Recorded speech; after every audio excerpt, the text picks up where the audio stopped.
अब देखिए next concept है किसी पूर्णांक द्वारा विभाज्य समस्त संख्याओं की संख्या ज्ञात करना। तो किसी पूर्णांक द्वारा विभाज्य समस्त संख्याओं की संख्या ज्ञात करना। तो देखिए इसमें कैसे क्वेश्चंस आते हैं, क्वेश्चंस के अकॉर्डिंग हम कॉन्सेप्ट को एक्सप्लेन करेंगे, उसके अकॉर्डिंग ठीक रहता है। यदि पहले थ्योरम तक चल जाते, यदि उसके अलावा कुछ और समझाया जाए तो सीधे ऊपर से चला जाता है। तो जैसे देखिए 100 तक 6 से कितनी संख्या विभाज्य है, इसको यहाँ मैं क्वेश्चन लिख देता हूँ। 100 तक 6 से कितनी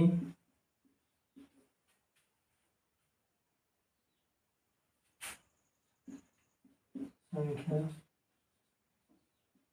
विभाज्य है, मतलब 100 तक 6 से कितनी संख्या डिविजिबल है।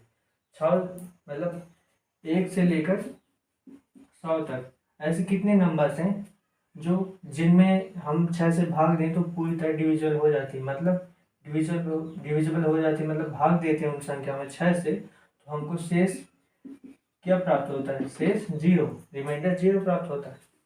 तो उस संख्या को कैसे ज्ञात किया जाए, तो इसके लिए कुछ नहीं है, एक सिंपल ट्रिक है। आप क्या करोगे, जो संख्या बोले उसको सिंपली आप यहाँ पास रखो। अब ये करो, इसमें भाग दो, कितना आएगा, 6 कम 6 4,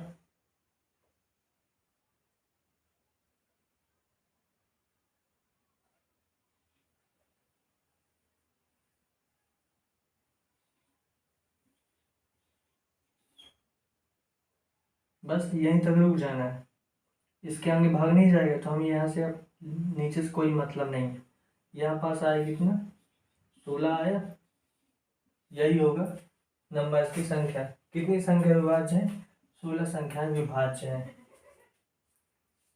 तो अब इसको यदि सिंपली रूप में आप समझना चाहो तो आप छोटे नंबर्स में समझिए, 10 से 10 तक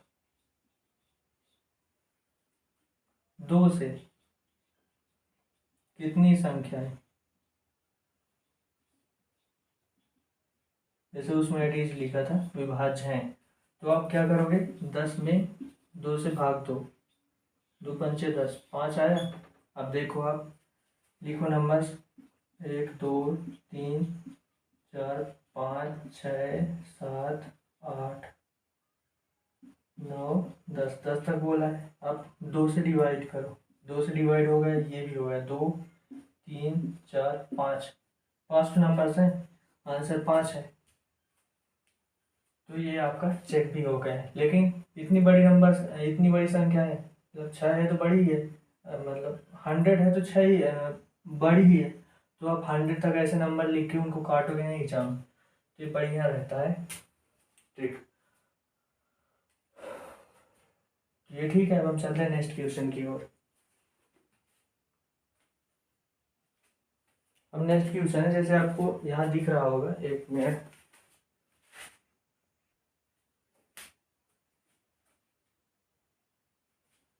आपको एक क्वेश्चन दिख रहा होगा, 200 तक 4 और 3 से समान रूप से विभाज्य कितनी संख्याएं हैं। तो कैसे करोगे आप, 200 तक 3 से और 4 से, तो आप क्या करो, सिंपली इनका एलसीएम ले लोगे। तो एलसीएम कितना आ गया जाएगा, 3 चको 12 आ गया एलसीएम। अब क्या करो, आप इसमें 12 से डिवाइड करो,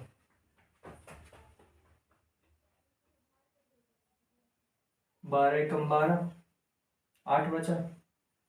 अब यहाँ 8 दोबारा बचा, 12 छंग 72, 12 84, 12 छंग 72, 12 16 12, तो नंबर की संख्या कितनी है होगी, 16 होगी आंसर। अब दूसरा क्वेश्चन है, 100 और 300 के बीच कितनी संख्याएं हैं जो 7 से विभाज्य होंगी, 100 और 300 के बीच। तो आप पहले 100 और 300, तो आप पहले निकालो 100 तक कितनी होंगी जो 7 से डिविजिबल होंगी। तो इन 7 से भाग दो, 7 एकम 7, 3 आया, 7 चको 28, 14 नंबर्स होंगी। अब 100 से 300 तक की, मतलब 1 से 100 तक की हो गई तो 100 तक हो गई। अब 1 से 100 तक बोल देता है या फिर बोल दिया है दूसरे लैंग्वेज में 100 तक की संख्या। अब बोला है क्वेश्चन के अकॉर्डिंग क्या है, 100 से 300 के बीच बोला है, तो अब हम निकालते हैं 100 से 300 के बीच। क्योंकि डायरेक्ट कोई मेथड नहीं है जो डायरेक्टली 100 से 300 के बीच के नंबर्स निकाल के आपको दे दे। अब यदि कोई ऐसे मेथड है तो आप लोग मुझे बता सकते हो, पढ़ाना छोड़ दूँगा। तो 300 तक,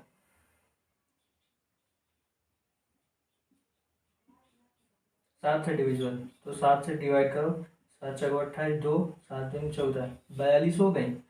अब 100 से 300 तक बोला है, 100 से 300 तक, तो हमने निकाला है यहाँ पास 1 से 300 तक, और यहाँ 1 से 100 तक। तो अब 1 से 300 हो गए, 1 से 100 हो गए, तो क्या हो रहा है 1 से 100 तक की संख्या इसमें रिपीट हो रही है। जैसे 1 से 3 हमने बोला तो 1 2 3, 3 तक, ठीक है, और हमने बोल दिया 1 तक, तो 1 इसमें भी है इसमें भी है, मतलब रिपीट हो रहा है। तो हम क्या करेंगे, यदि एक को यहाँ फिर से ही हटा दें या फिर एक को यहाँ से ही हटा दें, हमको केवल एक एक चाहिए, तब 1 2 3 हो जाएगा 3 तक। तो 3 तक इसको लिख सकते हैं 3 तक, या फिर या इसको लिख सकते हैं 1 से 3 तक। तो सिंपली यही इसमें करना है, 1 से 3 तक 14 है और 1 से 300 तक 42 है। तो अब 42 में से 14 को हटा दो, कितना आया 8 2 28, यही हो जाएगा आंसर। हाँ, और यदि इसमें ये बोल देता 1 और 300 के अलावा, यदि क्वेश्चन इस प्रकार बना दे कि 1 और 300 के, नहीं छोड़िए उसको, फिर कभी डिस्कस करेंगे। तो यहाँ पर आंसर हो गया ये 28। अब चलते हैं